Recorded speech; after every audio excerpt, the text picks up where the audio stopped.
అందరికీ నమస్కారం. Welcome to Leo. Chandrababu garage మొత్తానికి ఆంధ్రప్రదేశ్ రాష్ట్రంలో ఏదైతే కుదేలైనటువంటి వ్యవస్థలన్నింటినీ నిర్మాణం చేయబోవడానికే ఈ యొక్క చంద్రబాబు గ్యారేజ్ అనేటువంటి పేరు వినపడుతూ ఉంది. ఈ యొక్క చంద్రబాబు గ్యారేజ్లో ఏమేమి రిపేర్లు చేయబోతూ ఉన్నారు, ఈ యొక్క గాడి తప్పిన రాష్ట్రాన్ని చంద్రబాబు నాయుడు గారు ఏ విధంగా గాడిలో పెట్టబోతున్నారు, ఇవన్నీ కూడా తెలుసుకునే ప్రయత్నం చేద్దాం. మనతో ఉన్నారు ప్రముఖ సామాజిక విశ్లేషకులు డాక్టర్ గడ్డిపాటి శ్యాంప్రసాద్ గారు. సార్ నమస్కారం. సార్ మొత్తానికి ఆంధ్రప్రదేశ్ రాష్ట్రాన్ని గతంలో చూసుకుంటే సీఈఓ అని చెప్పేసి చంద్రబాబు నాయుడు గారికి అలా ఒక నిక్ నేమ్గా పిలుచుకునేవాళ్ళు.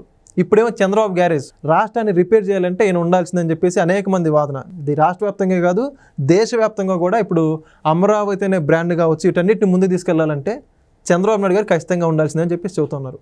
అయితే ఒక చంద్రబాబు గ్యారేజ్లో ప్రధానంగా ఇప్పుడు రిపేర్ చేయాల్సినటువంటి కీ పాయింట్స్ ఏంటంటారు? ఆంధ్రప్రదేశ్ గత 5 సంవత్సరాల్లో ఎంత విధ్వంసానికి గురైందో ప్రతి ఒక్కళ్ళు చూశారు. భారతదేశం అంతా చూసింది, ప్రపంచ దేశాలన్నీ చూసినాయి. అలాంటి సమయంలో, అట్లా విధ్వంసం అయిన సమయంలో ఎన్డీఏ కూటమి థంపింగ్ మెజారిటీతో గెలిచి ప్రభుత్వాన్ని ఫామ్ చేసింది. చాలామంది అనుకున్నారు ఇంత క్లిష్టతరమైన పరిస్థితిలో జీరో బడ్జెట్తో, అసలు మనీ ఏమీ లేకుండా ఉన్న రాష్ట్రానికి అప్పులు విపరీతమైన అప్పులు చేశారు. అది చాలా పెద్ద కాంట్రవర్షియల్ టాపిక్ అయిపోయింది. చంద్రబాబు గారు వీళ్ళేమో 10 లక్షల కోట్లు అప్పు అంటున్నారు, అతనేమో 6 లక్షల కోట్లు అప్పు అంటాడు. అసలు దానికి కరెక్ట్గా చెప్పగలిగేది కూడా మనకి కామన్ మ్యాన్కి కన్ఫ్యూజ్ అవుతున్నాడు. ఈ మీడియా వాళ్ళు ఏం చేస్తున్నారంటే జగన్ 6 లక్షల కోట్లు చెప్పాడు, ఈయన 10 లక్షల కోట్లు అప్పు చెబుతున్నాడు. ఏది నిజం అది కూడా అర్థం కావట్లేదు. సో అది పక్కన పెడదాం. ఆంధ్రప్రదేశ్ అంటే ఏ అంటే అమరావతి, ప్రదేశ్ అంటే పి అంటే పోలవరం. ఈ రెండు కళ్ళు ఆంధ్రప్రదేశ్కి. ఈ కళ్ళు ఎలాంటివి అంటే ఈ రెండు కనుక డెవలప్ అయితే ఆంధ్రప్రదేశ్ స్వర్ణాంధ్రప్రదేశ్ అవుద్ది 2047కి. 2047 అనేది టార్గెట్ పెట్టుకున్నారు, అంటే 100 years ఆఫ్ ఇండిపెండెన్స్ ఇండియాకి. అలాగే 1999లో కూడా 2020 అనే టార్గెట్, 2020 విజన్ అని అప్పుడు చంద్రబాబు గారు పెట్టారు. అప్పుడు ఆంధ్రప్రదేశ్ కంబైన్డ్ ఆంధ్రప్రదేశ్లో దాన్ని సక్సెస్ చేశారు. అలాగే ఇది కూడా అలాగే సక్సెస్ అవుద్ది అని ప్రజల నమ్మకం అన్నమాట. అంత దారుణమైన అరాచక ప్రభుత్వాన్ని చూసిన తర్వాత చంద్రబాబు గారు ఒక్కళ్ళే దీన్ని రిపేర్ చేయగలరు అనే నమ్మకం వచ్చింది అందరికీ. ఆయన ఒక్కడే రిపేర్ చేయగలరని చాలా మంది అనుకున్నారు. ఆయన గవర్నమెంట్ వచ్చినా సరే ఏం చేయగలరు, డబ్బులు లేవు, ఏం చేయగలరు అనుకున్నారు. మొట్టమొదటి అమరావతితో బిగిన్ చేశారు. అమరావతికి ఫండ్స్ కావాలి, కేంద్రం సహకరిస్తుంది. ఈ రోజు మనకేమైంది, మనం థంపింగ్ మెజారిటీతో గెలిచాం ఎన్డీఏ ప్రభుత్వం. ఇక్కడ సెంట్రల్లో కూడా ఎన్డీఏ గవర్నమెంట్ వచ్చింది, కానీ ఎన్డీఏ గవర్నమెంట్ మన ఆంధ్రప్రదేశ్ ఎన్డీఏ స్ట్రెంత్తో సర్వైవ్ అవుతుంది అక్కడ. అవును, అందుకని ఇప్పుడు సెంట్రల్ గవర్నమెంట్ మన స్టేట్ గవర్నమెంట్ మీద ఆధారపడి ఉంది గవర్నమెంట్ నిలుపుకోవాలంటే. కాబట్టి మనకి వాళ్ళు అన్నీ చక్కగా కోఆపరేట్ చేస్తున్నారు. అమరావతికి ఇమీడియట్గా వాళ్ళు ఫండ్స్ అరేంజ్ చేశారు. నిన్న కాక మొన్న అదే వరల్డ్ బ్యాంక్ కానీ ఏడీబీ కానీ రెండు కలిపి 13,500 కోట్లు శాంక్షన్ చేసినాయి, అది గ్రాంటెడ్. అలాగే రెండోది హుడ్కో 11,000 కోట్లు, ఈ రెండు అమరావతికి తీసుకొచ్చారు. ఇమీడియట్గా అమరావతిలో ఉన్న జంగిల్ని క్లియర్ చేయటం ఏం చేశారు. ఎప్పుడైతే చంద్రబాబు గారు ముఖ్యమంత్రి పీఠం ఎక్కారో ప్రమాణ స్వీకారం రోజుకి మొత్తం రోడ్లన్నీ క్లియర్ చేశారు. ఇప్పుడు ఒక road west ring road, western bypass Amaravati లోపల నుంచి వెళ్తుంది అనమాట. అది వితిన్ 6-7 monthsలో అది కంప్లీట్ అయిపోతుంది అనమాట. రెండోది ఏంటంటే ఈస్ట్ బైపాస్ ఉంది, అది కూడా ఇప్పుడు డిపిఆర్ అయిపోయింది, దాని కూడా ప్లాన్లో ఉందన్నమాట. అలాగే outer ring road 186 kilometers outer ring road అమరావతికి.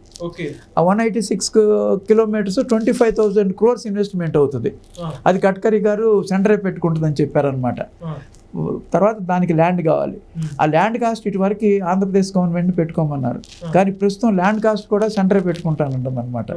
అలా అమరావతిని అలా తీసుకొచ్చారు, అమరావతిని రిపేర్ చేశారు. పూర్తిగా పాడుపడిపోయింది. పూర్తిగా జంగిల్ క్లియరెన్స్కే 36 కోట్లు పట్టింది. అంటే ఎంత శిథిలావస్థకు వెళ్ళిపోయింది అమరావతి. అసలు చూస్తే బిల్డింగ్లు కళ్ళంటే నీళ్ళు వస్తాయి, అక్కడ రైతుల పరిస్థితి చూస్తే కళ్ళంటే నీళ్ళు వస్తాయి. రైతులు పాదయాత్ర 2 సార్లు చేశారు, వాళ్ళని ఎంత హింస చేశారు, ఎంత హృదయ విదారకమైన పరిస్థితి అది. వరల్డ్లో ఈ ల్యాండ్ పూలింగ్ అనేది 29,000 మంది 34,000 ఎకరాలు ల్యాండ్ పూలింగ్లో మన రాజధానికి ఇచ్చారు. అలాంటి రైతుల మీద ఎన్ని కేసులు ఉన్నాయి, ఇవాటికి ఆ కేసులు రన్ అవుతున్నాయి. వాళ్ళు రోజు కోర్టులకు వెళ్తున్నారు, మాకు చంద్రబాబు గారు ఉన్నారు, అయినా పర్వాలేదు, నేను కోర్టులకు వెళ్తాం, చంద్రబాబు గారు ఉన్నారు, ఎప్పటికైనా కేసులు అన్నీ రద్దు చేస్తారనే కాన్ఫిడెన్స్తో ఉన్నారు. వాళ్ళు ఫైనాన్షియల్గా నష్టపోయారు, మానసికంగా నష్టపోయారు, చాలామంది ప్రాణాలు కోల్పోయారు. అమరావతి అనేది క్యాపిటల్ అనేది పీపుల్స్ క్యాపిటల్. అది భగవంతుడే పైనుంచి చూసి మళ్ళా ఇండియా గవర్నమెంట్ తీసుకొచ్చాడు, లేకపోతే ఆ క్యాపిటల్ ఉండేది కాదు. అవును, ఆయన ఎక్కడో తీసుకెళ్లి వైజాగ్లో రుషికొండ అంతా నాశనం చేసి అక్కడ ప్యాలెస్ 450 కోట్లు పెట్టి ప్యాలెస్ నిర్మించారు. ఈ 2-3 రోజుల నుంచి అసెంబ్లీ సెషన్ చూస్తున్న వాళ్ళందరికీ అర్థమై ఉంటుంది ఆ ప్యాలెస్లో ఏం జరుగుతుంది, ఎంత దుర్వినియోగం చేశారు ఫండ్స్, ఎందుకు కట్టారో ఎవరికి అర్థం కావట్లా. ఈవెన్ చంద్రబాబు గారికి కూడా ఆ రుషికొండ ప్యాలెస్ని ఏం చేయాలో అర్థం కావట్లా. అంత విధ్వంసం చేసుకొచ్చారు. అలాంటి విధ్వంసాన్ని గ్యారేజ్ అంటే గ్యారేజే, రిపేర్ చేయాలంటే పెద్ద గ్యారేజ్ కావాలి దీనికి. చంద్రబాబు లాంటి మెకానిక్ కావాలన్నమాట. Is a mechanic now. అలాగే అమరావతిని రైతులందరూ ఆనందంగా ఉన్నారు ఇవాళ, ఆయన రావడంతోనే ఆనందంగా ఉన్నారనమాట. అస్సలు పోయిన గవర్నమెంట్కి దీనికి కంపారిజనే లేదు. ఎన్నో బిల్డింగ్లు కట్టి ఉన్నాయి, ఆ బిల్డింగ్లన్నీ పాడు పెట్టారు.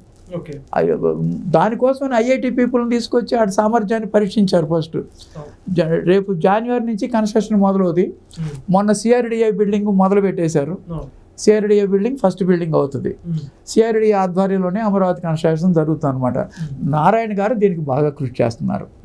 ఈ మినిస్టర్ నారాయణ గారు కూడా మున్సిపల్ శాఖ ఆయన చాలా అత్యద్భుతంగా చేసుకుంటూ వస్తున్నారు. అలా అమరావతిని రిపేర్ చేశారు. అలాగే పోలవరం సర్వనాశనం చేశారు. పోలవరం 72% అయింది. 2 సార్లు గిన్నీస్ రికార్డ్స్ వచ్చినాయి దానికి చంద్రబాబు గారి హయాంలో. 2014-19 టైంలో 2019 నుంచి 24 ప్రాంతంలో పూర్తిగా దాన్ని విధ్వంసం చేశారు. దాన్ని ప్రాపర్గా రివర్స్ టెండరింగ్ పెట్టి వేరే వాళ్ళని తీసుకొచ్చి ఇక అది ఒక గందరగోళ పరిస్థితిలోకి వెళ్ళిపోయి చివరికి ఫ్లడ్స్లో డయాఫ్రామ్ వాల్ దెబ్బతింది.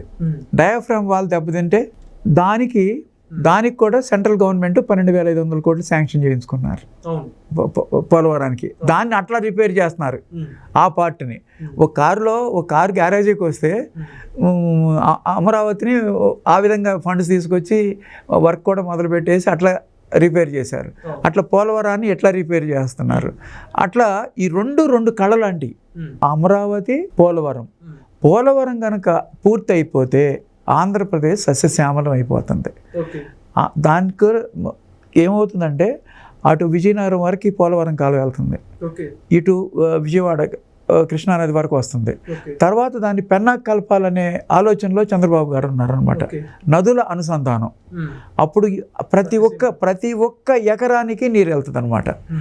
ఈ పోలవరం ఆలస్యం అవుతుందనే ఉద్దేశంతోనే 2015లో పట్టిసీమ నిర్మించారు, లిఫ్ట్ ఇరిగేషన్. అది పట్టిసీమ కనుక చంద్రబాబు గారి విజన్ లేకపోతే, పట్టిసీమ కనుక లేకపోతే 13 లక్షల ఎకరాలు కృష్ణా డెల్టా ఎండిపోయేది పూర్తిగా. ఎందుకంటే మన కృష్ణా రివర్లో వాటర్ లేటుగా వస్తుంది, ఆగస్టు సెప్టెంబరు చిన్న రివర్. అదే గోదావరిలో ఫుల్గా వాటర్ ఉంటుంది. ఇప్పుడు గోదావరి నుంచి మనకి కృష్ణా వాటర్ తీసుకురావడం త్రూ పట్టిసీమ అనమాట. అలా గోదావరి వాటర్ మనం వాడుకుని కృష్ణా, గుంటూరు జిల్లాలు, ప్రకాశం జిల్లాలు, గోదావరి జిల్లాలు కృష్ణా వాటర్ని రాయలసీమకి డైవర్ట్ చేశారనమాట. ఆ విధంగా రాయలసీమ బాగుపడింది శ్రీశైలం నుంచి. 2 రకాల ఉపయోగాలు అనమాట. రేపు పోలవరం వస్తే పోలవరం నుంచి వచ్చే వాటర్ అంతా ఈ గోదావరి జిల్లాలు, నార్త్ కోస్టల్ వరకు అటు, ఇక్కడ ప్రకాశం జిల్లా వరకు ఇటు ఉపయోగపడుతుంది ఇరిగేషన్కి, డ్రింకింగ్కి. అలాగే మొత్తం కృష్ణా వాటర్ మొత్తం రాయలసీమకు ఉపయోగపడుతుంది అనమాట. అది చాలా అట్లా పోలవరాన్ని ప్లాన్ చేశారు 2014-19లో. మధ్యలో 19-24లో దాన్ని సర్వనాశనం చేశారు. ఇప్పుడు మళ్ళీ 12,500 కోట్లు శాంక్షన్ చేయించుకుని కమింగ్ 3 ఇయర్స్లో పోలవరం కంప్లీట్ అవుద్దనే ఉద్దేశం ఉందన్నమాట. ఒకవేళ 3 ఇయర్స్లో అవ్వకపోయినా 5 ఇయర్స్లోనైనా కంప్లీట్ అవుతుంది అది పోలవరం. R&R ప్యాకేజీ సెంట్రల్ కూడా మనకు కోఆపరేట్ చేస్తుంది కాబట్టి R&R ప్యాకేజీ మనకి వాళ్ళు కోఆపరేట్ చేస్తారు. ఆ డబ్బులు వస్తేనే పోలవరం కంప్లీట్ అయినట్టు కాదు. అలా అమరావతిని అలా రిపేర్ చేసుకుంటూ వస్తున్నారు, పోలవరాన్ని అలా రిపేర్ చేసుకుంటూ వస్తున్నారు. ఇంకా చాలా గ్యారేజ్లో చాలా మరమ్మతులు ఉన్నాయి, అది చేసుకుంటూ వెళ్తారు. ఇంకా ఆ తర్వాత చెప్పుకుందాం. ఓకే, ఖచ్చితంగా సార్ చూద్దాం.